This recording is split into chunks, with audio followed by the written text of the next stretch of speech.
Olá, o Viver e Empreender Podcast está no ar. Eu sou Alex Airad e hoje eu tenho a honra de receber o Dr. Thomas Papa, médico fundador da Revolução Primária. Seja bem-vindo, Thomas. Muito obrigado, Alex. É uma alegria estar aqui com vocês, poder responder esse convite, contribuir com um pouco da minha história aí, tanto como médico, tanto quanto empreendedor. Muito obrigado. O prazer é nosso. Thomas, antes de mais nada, eu queria te fazer a primeira pergunta. O que te levou a trabalhar com a medicina?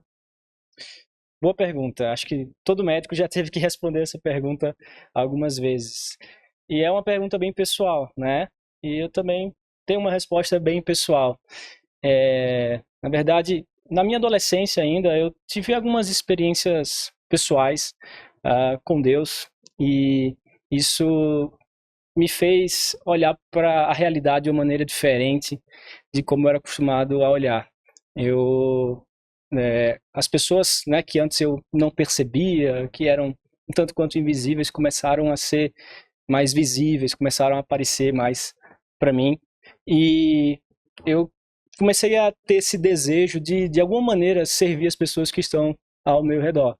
E é claro que todas as profissões podem ser utilizadas para servir as pessoas de alguma maneira, mas eu percebi que a medicina poderia me dar essa possibilidade de maneira mais clara e direta. E aí foi quando eu desejei estudar, né, para poder realmente ingressar na faculdade de medicina e poder ser uma ferramenta nesse sentido, né? E agora me conte, como que começou o seu negócio, né? Como começou tudo isso? Como que você teve essa ideia? Então, depois que eu entrei na faculdade e comecei a ter um pouco dessa experiência, né, como acadêmico de medicina, eu conhecia medicina de família em comunidade. Era uma especialidade que antes eu nem conhecia como leigo, né? Muitas pessoas não sabem bem o que é. Mas eu comecei a perceber que essa área era uma possibilidade de eu poder justamente ter essas ferramentas mais poderosas no sentido de vínculo com o paciente, de relacionamento, de ter um cuidado centrado na pessoa, né? A medicina de família me dá todas essas possibilidades. Então eu decidi fazer a residência de medicina de família e atravessei o Brasil, né? Saí de Natal, de onde eu sou, e fui para Florianópolis. Eu atravessei aí 3.500 quilômetros, porque realmente Florianópolis é uma cidade que tem um reconhecimento nacional, né, por essa área. E aí, durante a residência de medicina de família, eu comecei a perceber que, por mais que eu pudesse fazer um bom trabalho, me esforçasse para isso, eu nunca conseguiria ter um impacto tão grande quanto se eu tivesse a possibilidade de também trabalhar com outras pessoas no sentido de formá-las, no sentido de ter esse trabalho que hoje eu faço, né?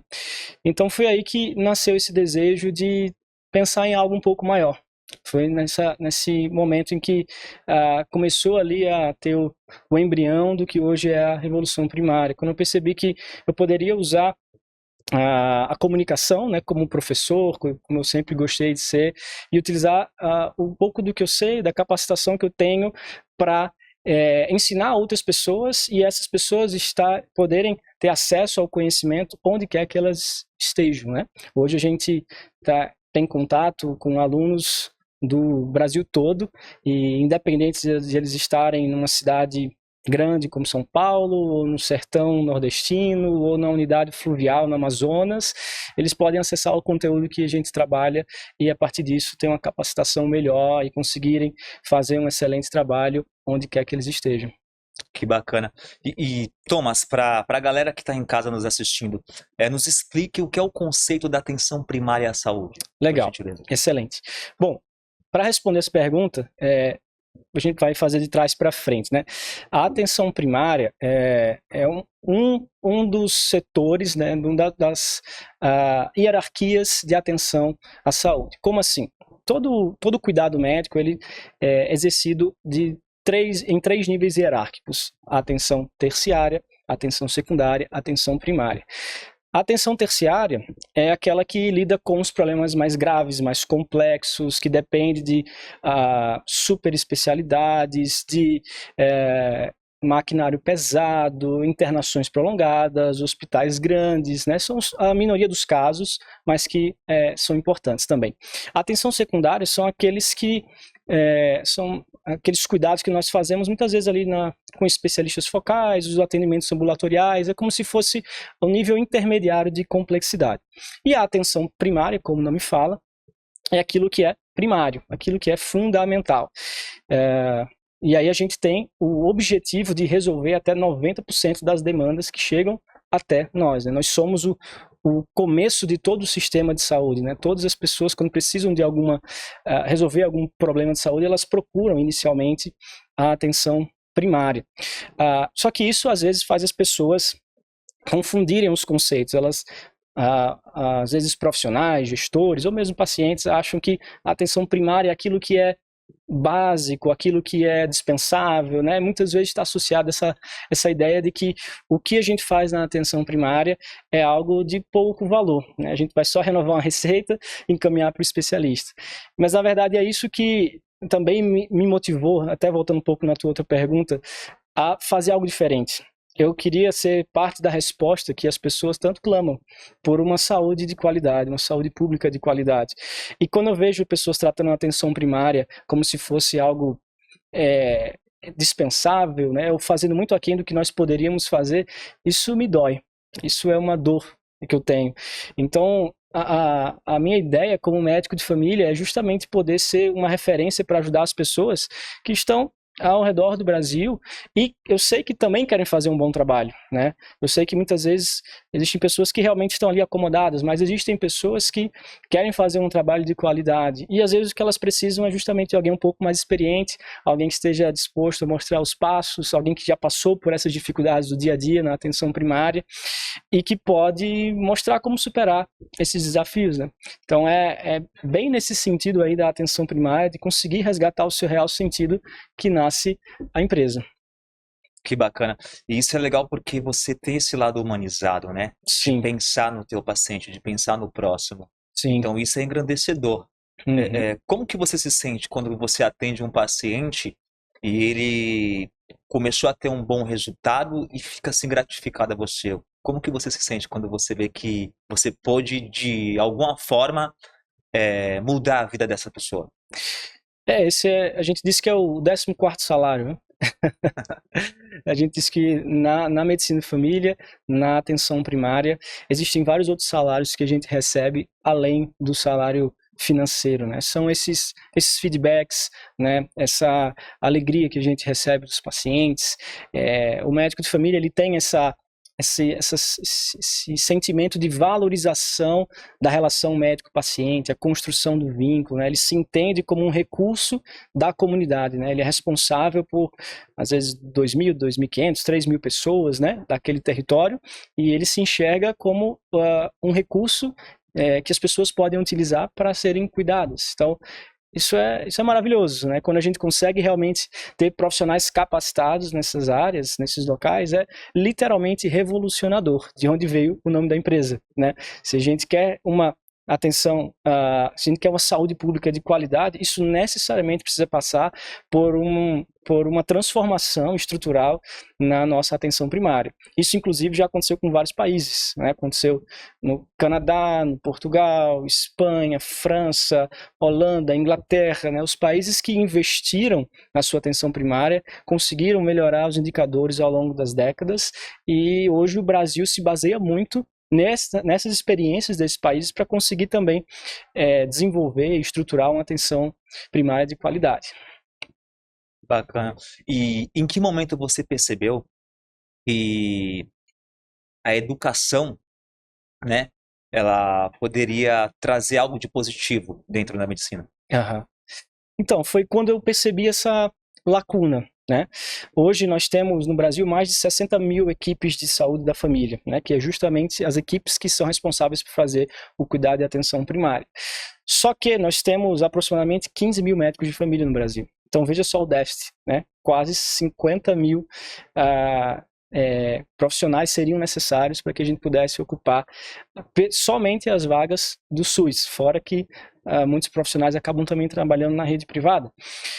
Mas, existem profissionais que como eu falei, muitas vezes recém-formados, que têm ali uma insegurança, que querem fazer um bom trabalho, mas têm dificuldade de lidar ali com os desafios do dia a dia. A gente sabe que trabalhar na atenção primária não é fácil. Isso é algo que eu bato muito, que eu falo muito. As pessoas às vezes têm essa noção de que é tranquilo, mas na verdade é um dos cenários mais desafiadores, né? Porque a gente vai lidar com uma necessidade de resolver, como eu falei, até 90% dos problemas dos pacientes, e a gente tem que lidar com a realidade, que é o quê? Falta de estrutura, falta de recurso, desafios salariais, desafios micropolíticos, desafios da gestão, às vezes uma gestão que não compreende muito bem o papel da atenção primária, um movimento de colocar metas para tudo, né? Então, você acaba mercantilizando muito o trabalho do médico, e isso acaba comprometendo. Enfim, eu comecei a ver que existia essa demanda, que as pessoas estavam procurando um caminho para poder fazer um bom trabalho, e eu decidi responder a essa demanda, né? Decidi me colocar à disposição para fazer esse trabalho, para que eles pudessem ter ali um lugar onde eles facilmente podem adquirir o conhecimento. Nessa era da informação que a gente vive, a gente tem muita informação, tem livros e livros, protocolos e protocolos, diretrizes, mas às vezes falta justamente alguém para falar, ó, leia isso aqui, veja aquilo ali, assista essa aula, né? Dê o caminho das pedras. E é justamente esse objetivo, né? Foi aí que a gente percebeu que, como empresa, nós poderíamos ser esse local de sobrevivência na atenção primária para o médico que quer fazer um bom trabalho, poder chegar ali na comunidade de aprendizagem e poder ter tudo que ele precisa para se desenvolver. Thomas, você falou de dificuldades, né? Em qual contexto profissional você estava quando você fundou a empresa e qual foi a maior dificuldade que você teve? Legal. Eu estava ali no meu primeiro ano de residência, né? Na metade do meu primeiro ano, são 2 anos de residência, e vi justamente que comecei a perceber essa demanda, comecei a compartilhar um pouco ali da minha vida no Instagram mesmo, fiz uma página, e o pessoal começou a pedir aulas, né, discutir casos clínicos, perceber que poderia ser interessante aquele lugar e tal. E eu comecei a entregar conteúdos, comecei a discutir isso, até que eu pensei que poderia formalizar um pouco mais isso, né? Agora, o principal desafio, acho que naquela ocasião, era começar tudo do zero, em um momento da vida que eu também não tinha muito know-how, né, de como fazer isso, e também uma baixa disponibilidade de tempo, né? Na residência a gente trabalha, estuda, faz muita coisa, e eu tinha que, enfim, formalizar aulas, gravar, aprender como fazer isso, né? Ter ali as primeiras experiências de como fazer isso.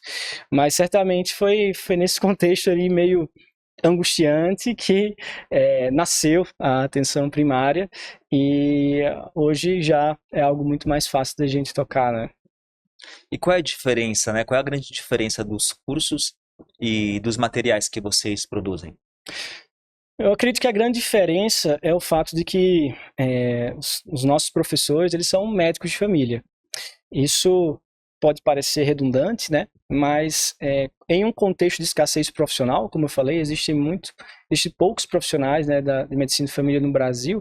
A gente vê muito conteúdo direcionado para a atenção primária feito por outros especialistas. Só que esses outros especialistas, por mais obviamente que tenham conhecimento nas suas áreas, eles não têm esse conhecimento do que é estar no posto de saúde. Eles não têm eles não conhecem de dentro, eles não sabem realmente quais são os dilemas além da complexidade clínica, né? Como é que eu lido com um território que tem tráfico de drogas? Como é que eu lido com uma família que mal tem, às vezes, condição de comer? Como é que eu lido com uma gestão que não compreende o meu papel, né? Como é que eu lido com a falta de medicamentos? Bom, um profissional não viveu aquilo, né? O médico de família viveu. Ele está imerso naquilo, ele sabe quais são os dilemas e, consequentemente, quais são as possíveis respostas, né? Então, o fato de a gente ter professores que entendem dessa realidade faz ser algo muito bom. E, além disso, a gente consegue entregar o nível adequado de conhecimento. Eu percebo que muitos materiais para atenção primária oscilam entre 2 extremos. Ou eles são muito rasos, eles subestimam o que a gente pode fazer, ou eles são muito aprofundados porque são feitos por especialistas focais. Então, saiu, por exemplo, uma diretriz de hipertensão arterial pela Sociedade Brasileira de Cardiologia. Bom, aquela diretriz é feita para cardiologistas. Então, eu preciso ler aquelas 200 páginas e garimpar o que é importante para minha prática na atenção primária. Preciso ver o que é para mim, o que é para eles. Isso é difícil, porque a gente precisa ler muita coisa. Então, por meio de videoaulas práticas, diretas, objetivos, a gente consegue entregar aquilo que é mais importante de todo esse conteúdo que a gente encontra, né? Então já é algo que é mais mastigado, mais fácil, e o aluno já tem muito mais tranquilidade para assistir o conteúdo e estar capacitado para os seus problemas do dia a dia. Bacana. E você falou uma coisa assim que me intrigou, eu fiquei curioso. E acredito que a galera de casa também, quando estiver assistindo o podcast, vai querer saber. Como que você conseguiu lidar, né, com a loucura que é trabalhar no SUS? A gente vê que é um cotidiano difícil, tem vários casos, muitas coisas que acontecem. Como você conseguiu lidar com tudo isso? Essa é uma pergunta difícil. Mas Viktor Frankl fala isso. Ele diz que, Viktor Frankl foi o criador da logoterapia e ele escreveu muito do seu pensamento dentro de campos de concentração nazistas, né? Ele era um judeu que foi enfim, aprisionado, né, no contexto da Segunda Guerra. E ele escreveu uma frase muito interessante. Ele diz: quem tem um bom porquê suporta qualquer como. E essa frase é algo que eu levo muito para mim, sabe? Quando a gente sabe o que a gente está fazendo ali, quando a gente entende o real sentido do trabalho, quando a gente entende até mesmo uma noção que eu acho que a nossa sociedade tem perdido muito, a noção de chamado, a noção de responsabilidade, a noção de que eu não estou ali simplesmente para usar o que as pessoas podem me dar, mas como eu falei, como uma ferramenta, como um recurso para o benefício das pessoas, a gente tem muito mais facilidade de lidar com as dificuldades do dia a dia, sabe?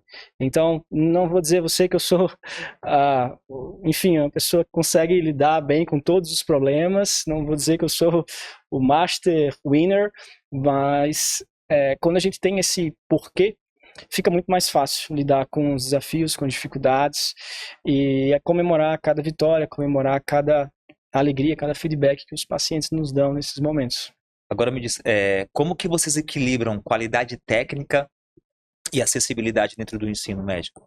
O próprio ambiente digital facilita muito isso, porque, da minha casa, em Florianópolis, eu consigo produzir um conteúdo de ótima qualidade, alcançando qualquer pessoa que quiser do Brasil, inclusive do mundo, né? Não importa onde ela está, se ela quiser fazer um bom trabalho, se ela quiser se capacitar, em um clique ela consegue ter acesso a isso. E, além disso, pelo fato de não precisar estar presencialmente com cada uma dessas pessoas, a gente também consegue oferecer o produto por um preço muito mais em conta, né?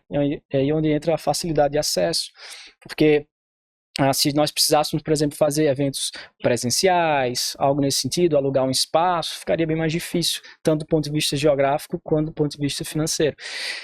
Mas o digital permite isso, inclusive permitiu o nosso crescimento como empresa muito rápido, alcançando aí números que no primeiro momento a gente nem esperava. Mas eu percebo isso, né, que o digital ele dá essa possibilidade de escala e que inclusive tem trazido uma certa revolução na nossa economia, né? Tem se falado bastante sobre esse novo universo do mercado digital nesse sentido. E quais mudanças na prática você percebeu dos profissionais que já passaram pelos seus cursos? Total.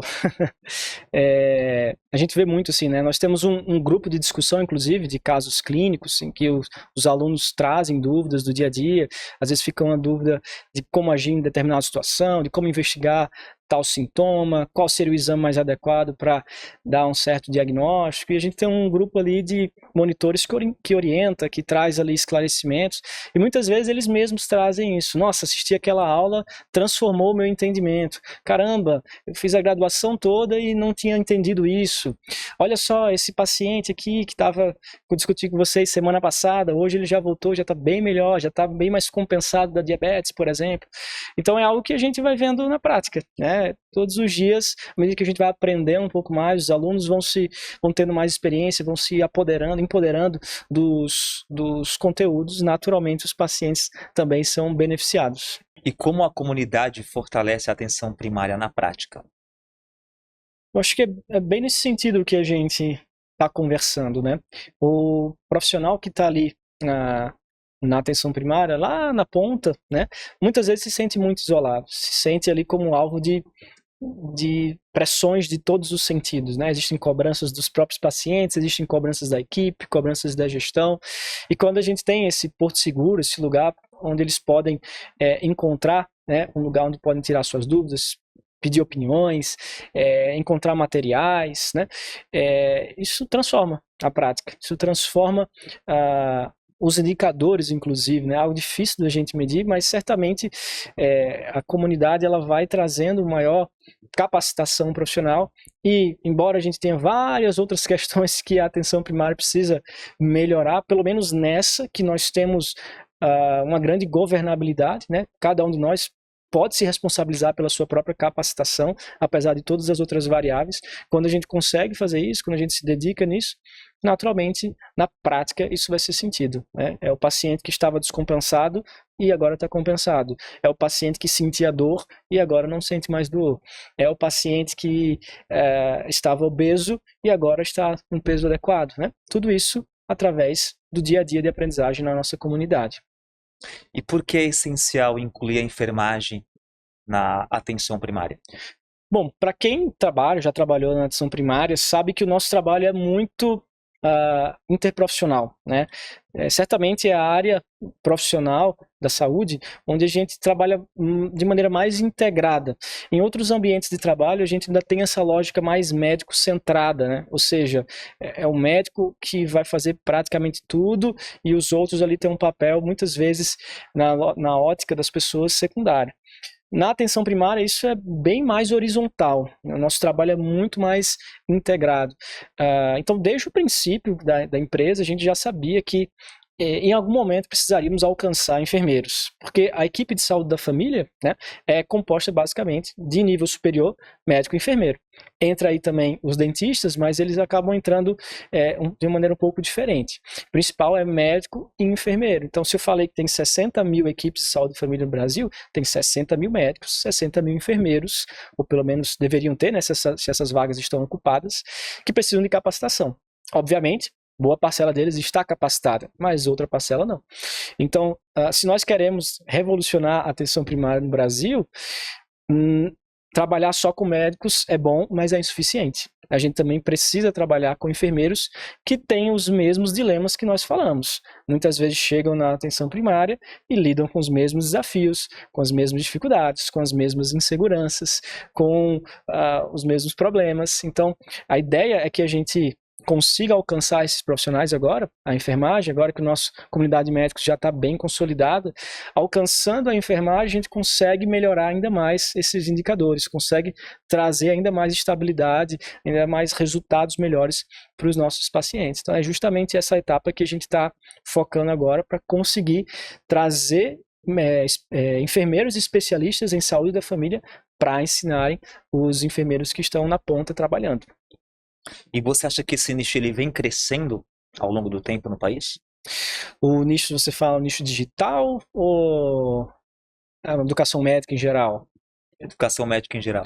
Com certeza, com certeza. A gente vê uma tendência, existem vários empresas, né, vários empreendedores que têm percebido a oportunidade de ocupar esse espaço de ensino, até porque nós temos aí um crescimento vertiginoso do número de escolas médicas no Brasil nos últimos 10, 15 anos, e isso, obviamente, se reflete também no número de formandos por ano. E muitas vezes sem a capacitação adequada, às vezes são universidades que acabam abrindo sem ter a estrutura que deveriam ter, e isso acaba gerando médicos que estão, mais uma vez, inseguros, né?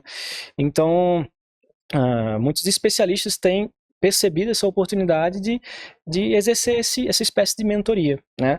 A gente vê muitas empresas surgindo aí nesse sentido nos últimos anos.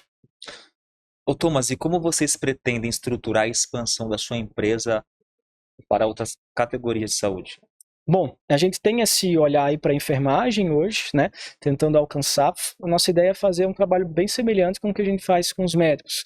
Ter uma comunidade viva, né? Uma comunidade que se ajuda, que tem esse mesmo interesse de revolucionar a atenção primária, revolucionar a saúde pública brasileira, passando pelo fortalecimento da atenção primária, agora com esse olhar focado na enfermagem e futuramente também dá oportunidade para outras categorias, né? Embora o médico e o enfermeiro sejam os principais ali no contexto da atenção primária, não são os únicos. Nós temos aí nutricionistas, psicólogos, fisioterapeutas, profissionais de educação física, né? Então, futuramente a gente também tem um desejo de conseguir, de alguma maneira, abraçar esses profissionais e fornecer materiais, enfim, recursos para que eles possam desenvolver um excelente trabalho. Ô Thomas, e a mentoria que vocês estão desenvolvendo, ela terá qual diferencial ao curso principal que você já tem?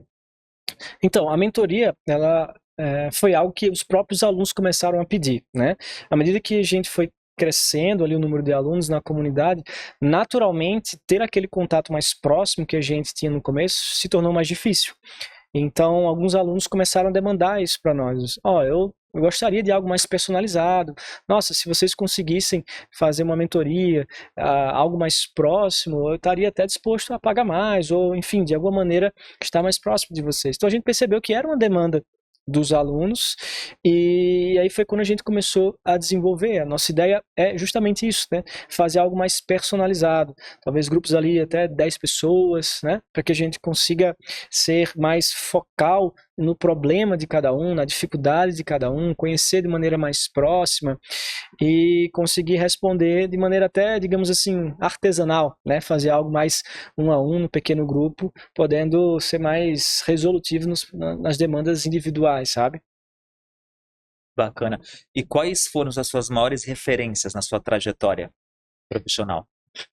Bom, uma inspiração assim nessa área, na verdade, antes dessa, eu poderia dizer que os meus pais, eles sempre foram envolvidos assim, né, com empreendedorismo, com empresas, com a inovação, né, criatividade. Então eu sempre olhei assim isso para eles, eu olhei esse trabalho que eles faziam, eu sempre estava imerso um pouco nesse contexto, né? Hoje eles não exercem tanto isso, mas uma boa parte da vida sim. A minha irmã é empreendedora, o meu irmão tem uma mente empreendedora, então meio que isso veio de maneira um tanto quanto natural. Mas assim, olhando especificamente para esse contexto da medicina, eu lembro de ter passado por uma situação parecida com a que eu descrevi em relação aos recém-formados, né? Eu me formei no final de 2020, no contexto ali da pandemia, né? Pandemia sem precedentes, e como eu falei, é natural que a gente saia da faculdade ainda com inseguranças, né? Eu digo que é como tirar a carteira de motorista. Você dirigiu várias vezes, você fez a prova, você passou na prova, mas quando você pega a carteira, você sente a responsabilidade, né? Então, me formando, né, para trabalhar numa pandemia, eu lembro que eu comecei a procurar cursos para que eu pudesse realmente desenvolver um trabalho de qualidade na área de emergência, principalmente, né? E aí foi quando eu encontrei um curso chamado Sala de Parada, né, que é dado pelo Dr. Caio, que era um médico já mais experiente, que tinha vários anos ali de estrada na medicina, e ele fazia basicamente o que eu faço hoje, né? Ele pegava aquela experiência e ali do quarto dele, inicialmente, ele começou a compartilhar aulas, e aquilo começou a alcançar pessoas no Brasil todo. E eu lembro como aquilo foi importante para mim, como médico, né? Como aquilo ali me deu segurança, e como eu ficava feliz em assistir as aulas dele, e no dia seguinte, no plantão que eu ia, eu já conseguia aplicar. E eu lembro de ter esse pensamento, falei, nossa, esse cara tá revolucionando a saúde de emergência no Brasil, porque o que ele traz pra gente, o que ele coloca, né, a maneira como ele ensina, realmente está fazendo um impacto gigantesco. E naquele momento, alguma semente foi plantada em mim nesse sentido, falar, algum dia eu vou fazer isso, algum dia eu vou, quando eu for médico de família, eu já queria, né, fazer residência, eu vou também trabalhar de maneira a capacitar as pessoas e trabalhar para fazer uma revolução na atenção primária no Brasil, né?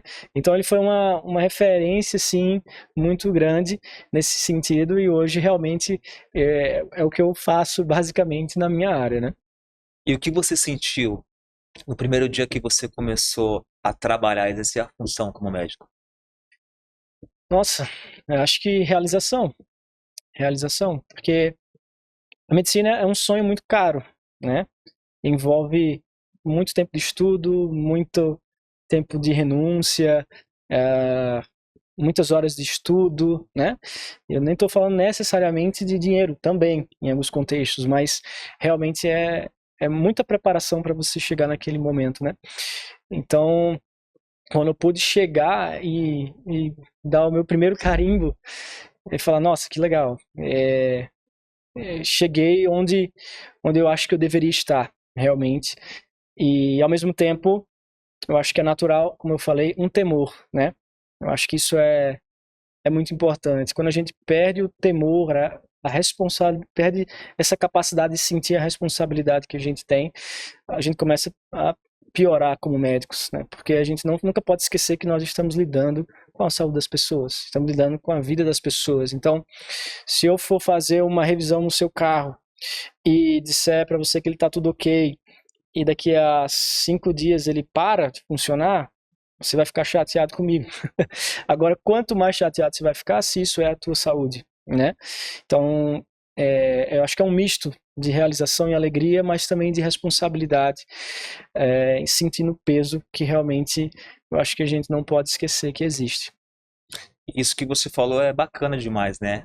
Essa questão da parte humana, você pensar no próximo, você se preocupar e dar um devido atendimento. Sim. Né? Então você procura mesmo em melhorar o que aquela pessoa tem. Uhum. Não em só, né, medicar ali para passar ali aquela dor daquele momento e depois voltar. Sim. Então isso é muito bacana.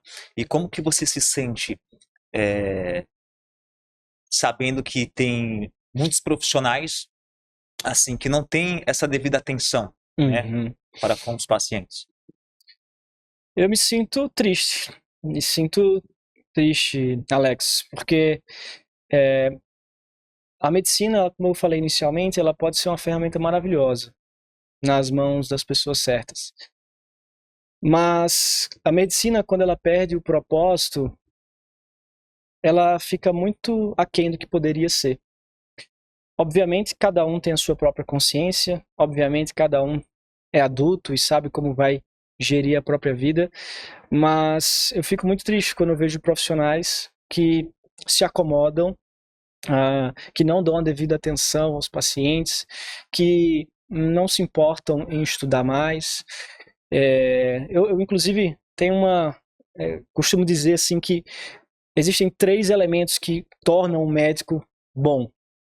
Quais são esses elementos? O primeiro deles é o conhecimento. Obviamente, se o médico não tem conhecimento, ele pode ser super acolhedor, ele pode ser super humano, mas ele não vai ser médico, ele não vai conseguir dar diagnósticos, ele não vai saber o tratamento. Então, obviamente, o conhecimento é fundamental. Mas o conhecimento é insuficiente. Eu tenho certeza que você já teve consultas com médicos que certamente tinham muito conhecimento, mas você saiu da consulta insatisfeito. Por quê? Porque a gente precisa de outros elementos. Quais elementos? O segundo deles é o interesse. O médico precisa ter interesse pelos pacientes. Ele precisa se levantar da cadeira e ir em direção a quem sofre. Ele precisa renunciar a parte do seu conforto para pensar no conforto do outro. E por último, ele precisa de sensibilidade. Eu acho que são esses 3 elementos: conhecimento, interesse e sensibilidade. Porque quando nós conseguimos ter essa sensibilidade pela dor do outro, pelo que o outro sente, eu acho que é a cereja do bolo que faz o paciente realmente se sentir acolhido, amado, respeitado, ouvido, né? E com isso a gente consegue ser o médico que eu acho que nós devemos ser. A faculdade, ela só consegue praticamente passar o primeiro, que é o conhecimento. O interesse e a sensibilidade, cada um vai ter que procurar na sua própria história, né? enfim, eu acho que é isso que de alguma maneira me move também para entender que não é apenas o conhecimento, nós precisamos buscar ter uma relação que até mesmo pela própria relação ela já é terapêutica. O paciente sente o benefício de ir ao médico. O encontro clínico é, de uma maneira ou de outra, terapeuticamente eficaz, sabe? Ô, Thomas, e existe alguma referência na área da saúde ou da educação médica que te inspira? Eu acho que eu citaria o Caio ali, né, que eu falei em relação ao curso ali da sala de parada.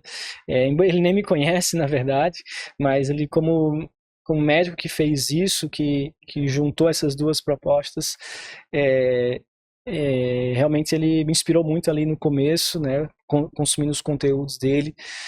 Sempre foi um conteúdo de alta qualidade. Isso de alguma maneira me atraiu nesse sentido, sabe? E qual o conselho que você daria para médicos que querem empreender na área da saúde? Bom, como a gente conversou, existe muito espaço, existe muita demanda, especialmente aí nessa área da educação médica, mas eu só diria para ter o cuidado de não deixar que o lucro seja o fim de todas as coisas, sabe?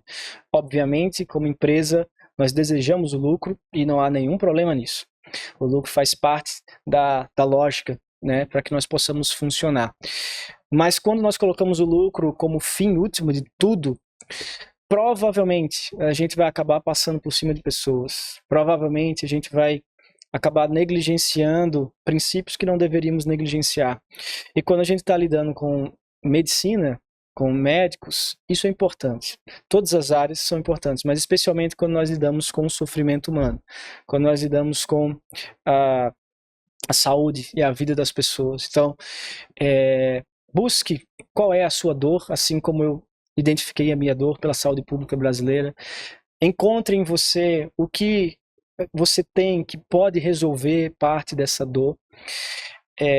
E crie uma empresa que pode responder essa demanda que a sociedade traz, mas sem perder a sua cabeça e o seu coração no que os olhos podem ver, né? No dinheiro, na fama, na reputação, porque isso pode acabar nos levando a um lugar perigoso. Thomas, e o que te move como médico empreendedor? Essa missão. Quando eu percebo que eu estou mais alinhado a esse objetivo de realmente revolucionar a atenção primária brasileira, a saúde pública brasileira, e poder ser uma resposta para seu Antônio e Dona Maria, em qualquer lugar que eles estejam, isso me alegra demais. Se daqui a 5, 10, 15 anos a gente, já estiver muito maior como empresa, mais consolidada, mas não tiver alcançado esse objetivo, eu tiver mudado a minha mente, eu acho que eu não seria, não estaria alegre, não estaria satisfeito.